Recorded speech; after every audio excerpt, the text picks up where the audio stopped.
Mga kabayan, kakapasok lang na balita. Suportado ng bansang Netherlands ang pagsibak sa pwesto kay ICC Prosecutor Karim Khan sa kanyang posisyon sa International Criminal Court o ICC dahil sa kanyang mga kinasasangkutang kaso. Dahil dito umani ng samot-saring reaksyon mula sa netizen, hindi lang sa Pilipinas kundi maging sa buong mundo ang gagawing pagsibak sa pinakamataas na lider ng ICC. Ayon sa Dutch Ministers of Justice at Foreign Affairs, susundin nila ang rekomendasyon ng mga opisyal ng ICC governing body na tanggalin si Khan dahil sa pagkakasangkot nito sa serious misconduct habang pinamumunuan ng ICC. Napagdesisyonan ito sa kalagitnaan ng suspensyon ni Khan habang iniimbestigahan ng mga paratang laban sa kanya kabilang na ang sexual misconduct. Nakatakda naman pagbotohan ng 125 mga member states ng ICC sa July 24 kung tatanggalin si Khan bilang chief prosecutor ng hukuman. At sa iba pang mga balita, Senator Robin Padilla umapila na isabay na ring buksan ang bank records ng lahat ng mga politiko sa bansa.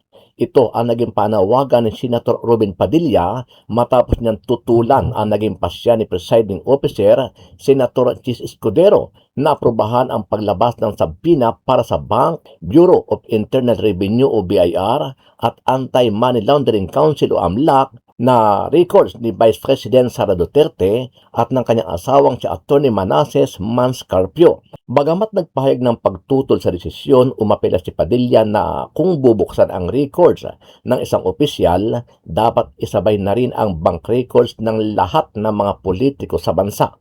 Nauna nang sinabi ni Escudero na pinayagan ang sabina dahil ang mga hinihinging dokumento ay reasonably described, readily identifiable, and prima facie relevant sa mga aligasyong tinatalakay sa impeachment trial. Eto, panoorin natin ang naging talumpati ni Senator Robin Padilla.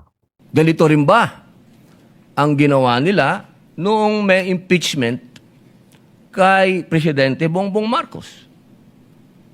Napakalinaw po na ang sagot nila ay hindi naman sila nagtanong. Hindi sila nagsaliksik kung paanong ginagawa nila ngayon sa pangalawang Pangulo. Ang akin po lamang, makatarungan ba na hindi parehas ang trato natin dito? Dapat sana parehas. Kaya po, ang hinihiling ko sa atin, total naman, lahat naman kayo ay sumang-ayon na sa Freedom of Information Bill ko. Hindi pa nga lang nagsasubmit ang House of Representatives. Bakit kung ganito ang pamantayan natin, edi buksan na natin lahat ng bank records natin. Lahat na. Tayong lahat ay buksan na natin. Lahat. Para mapakita sa taong bayan na wala tayong kinikilingan dito. Ito ay oras na para samantalahin natin ang pagkakataong ito na ipasa yung FOI. Kasi kung ganito, na parang meron tayong tinititigan sa tinitingnan,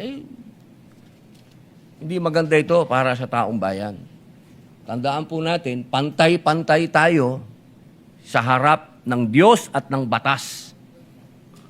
At hinihingi ko po sa inyo na ilagay sa record ang aking pagtutol sa ruling na ito.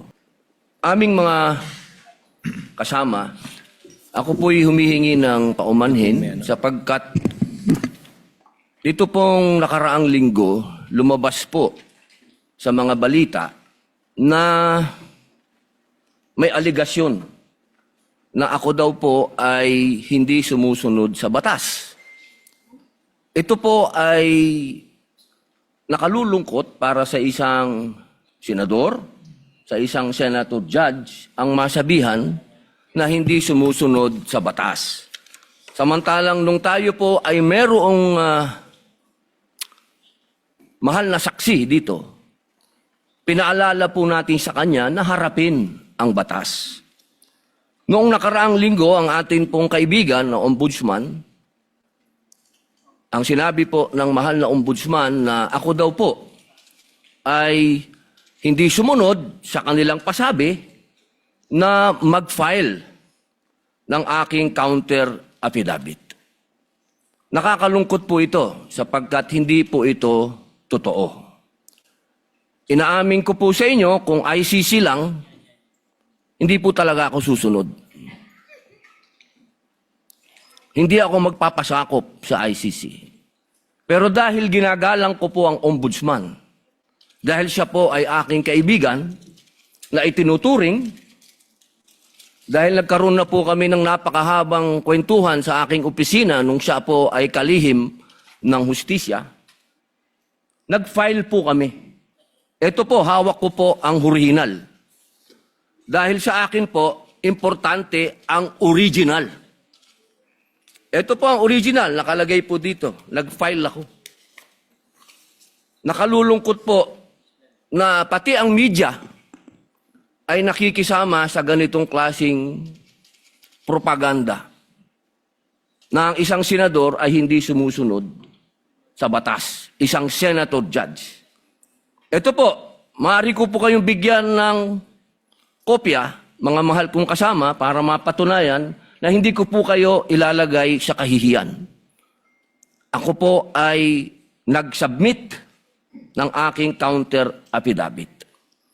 At ganun din po, humihiling din po ako sa aking mga kasama, lalong-lalo na po sa aking kaibigan, Ginoong Pangulo, na sa mga ganitong pagkakataon, hinihingi ko po na tulungan din po ninyo kami. Na maipaliwanag din po namin sa media na meron din po kaming mga pagkakataon na ipagtanggol din ang aming sarili at kami wag husgahang kagad na kami hindi sumusunod sa batas. Ito pong kasuotan natin sa mga oras na ito, hindi lamang po ito nire-represent ang impeachment ng ating pangalawang Pangulo. Ang nire-represent po nito ay ating karapatan bilang mga Pilipino at unang-una na ang due process. Ito po yun ang ibig sabihin. Kaya ikaw ay pangalawang Pangulo, ikaw ang Pangulo, ikaw ay Senator Judge, ikaw ay magsasaka, ikaw ay mangingisda, kailangan may due process. Yung pong nangyari sa akin, na ako po ay nahusgahan na kaagad bilang Senator Judge, ang pinaglalaban po natin, integridad ng korte na ito at ng mga Senator Judge.